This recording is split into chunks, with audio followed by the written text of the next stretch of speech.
Good morning, everybody. What an amazing morning it's been so far, so inspiring. I'm so glad to be here as part of this first environmental conference. Today I'm going to talk to you about Queensgate's corporate and their strategy. Eco.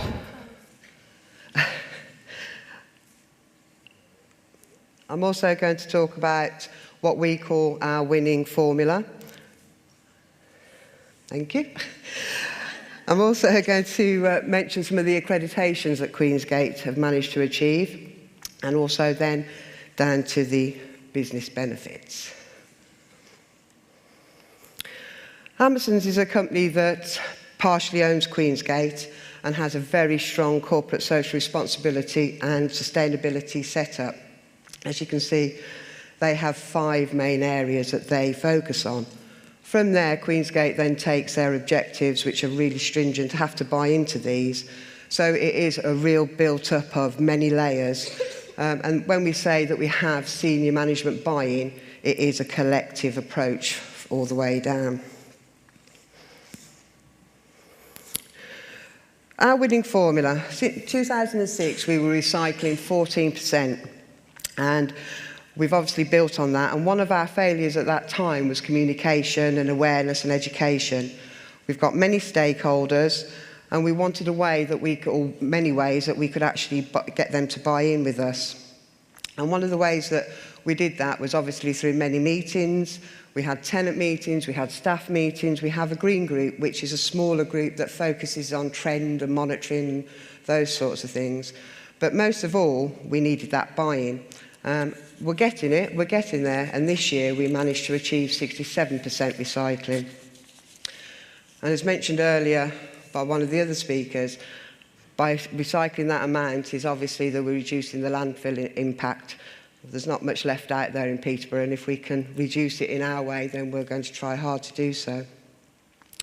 It is a team effort, and it's really important that we get the buy-in from the ground up to the senior management.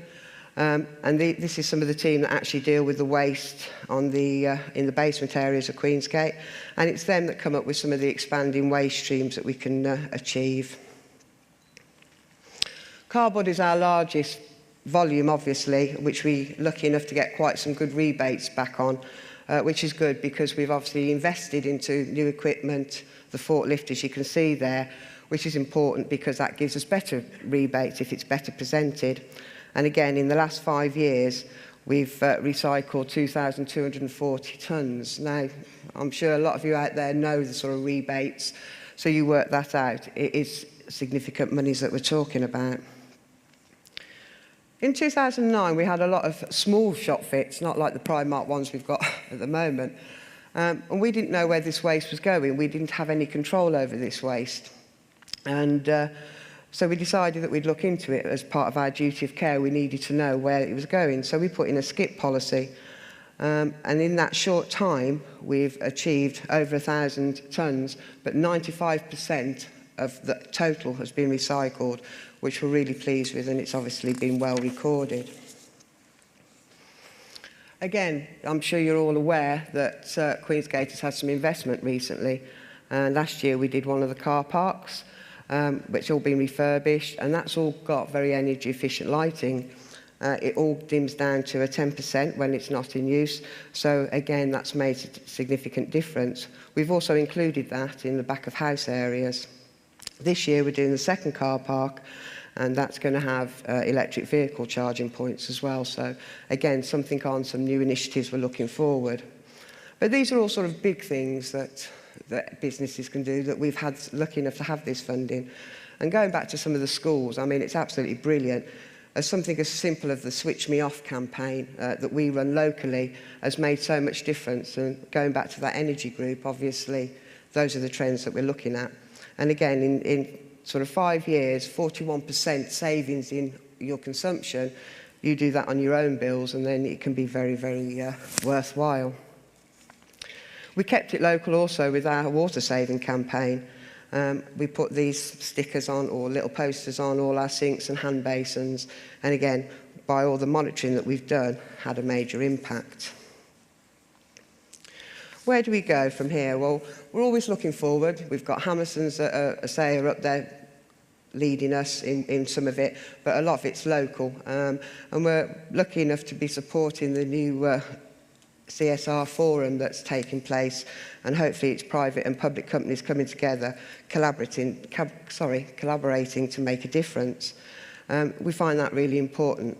We work an awful lot with PECT. They did an initial survey for us on our waste and recycling, and we work with Travel Choice. Again, Queensgate has a travel plan, and we try to put in different things to encourage people to cycle. We have the map that's presented in the MAL as well. So we keep trying as many things as we can. One of our new retailers, MAL retailers, is Cafe Pure. I don't know if anybody's had the opportunity yet, but they have actually took on board all of everything that we've put forward regarding all the energy equipment. Their ovens and their heating and everything is low equipment, low energy and savings. It's an absolutely brilliant one to start with. Believe it or not, we have quite a lot of bikes just literally left around the centre, which we have to then dispose of. So one of the ways that we've overcome this is we've donated them to, well, given them to the local prison, who then refurbish them and do them all up and give them to charities, which is great because a lot of the time they're not actually bikes, they're just parts of the time people have taken saddles and things from them. One of the other things we've looked at is our processes for tendering of all different things. The last one we actually did was our waste incumbent, who was successful and started in October just last year. But they were given stringent and very strict objectives and targets to reach. And if they don't reach them, then there will be some sort of financial penalty. So again, we're trying to find every way we can to make sure everybody's buying into our ethos. Some of the shop fits sometimes don't have actual a whole shop fit. They have just a restyle, and they give us some of the old fixtures and fittings and display cabinets. We give those to local charity shops. Even some of our staff, if they want them for their garages or sheds, they have them for that as well. We've even used some of our old banners that go on the outside of the car park. Funny enough, some of the allotment people, again, normally staff who've got allotments, they put them down over the winter period. So wherever we can, we find different ways of trying to utilise other streams that we've got. Obviously, we do a lot of marketing, which is good, also not so good. But all ours is obviously recycled paper, we use vegetable inks, and it's all carbon offset as well. And again, any of the big posters we send to schools, and they use the back of them for art and different things as well. I mentioned the marketing we have a lot of, which is good for us. As one of the things that we found at the very beginning, we need to communicate well. And as part of our communication, we started a Growing Greener campaign. This was started last year. The first one was what we did last year, is what we achieved in 2010. And these were around the balustrades of the shopping centre. We find that our customers really like to be part of it. So with the recycling bins, they use those, and they like to have this information. And some of the surveys that we've completed, they actually appreciate us showing them this information. This is one that went out in the Peterborough Business newsletter, so we're trying to build up around the Peterborough area, again sharing what we do and hopefully getting people to buy in with it as well. And we also incorporated some of these in the trash and show last year around the edge of the stage as well. And the final one, that's part of just one of the hoardings. We have shop units that we have empty for a while we're getting new tenants, and this was fabulous for me, as I thought it had a real impact for everybody to see, and again, a good way of utilising that space, but also for showing what we have actually achieved. Accreditations, I think, we've said earlier, accreditations are a great way to give recognition to the team. Our first one was the Investors in Environment, and I would recommend any business to go in and start that because it's an absolutely brilliant way of learning how to monitor, measure trends. It's superb and great for the team. They were really pleased to receive that. That moved on in April, that was actually achieved the ISO 14001. So again, great recognition. And we do hold the Carbon Trust standard. And in 2011, we managed to save 19% on our carbon. So what benefits is it? Well, I can tell you what benefits it is for us and what we've managed to achieve. And if we can achieve it, I'm sure most businesses can in some way. So the bottom line is that it does make good business sense. We've said that we save 41% on our consumption of energy. That makes significant savings in anybody's budget.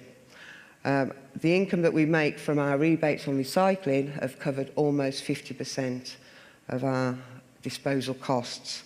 So again, that's a significant savings. And we are doing it for diversion to landfill and for our sustainability objectives. So I would recommend anybody do it because it does make good business sense. Thank you.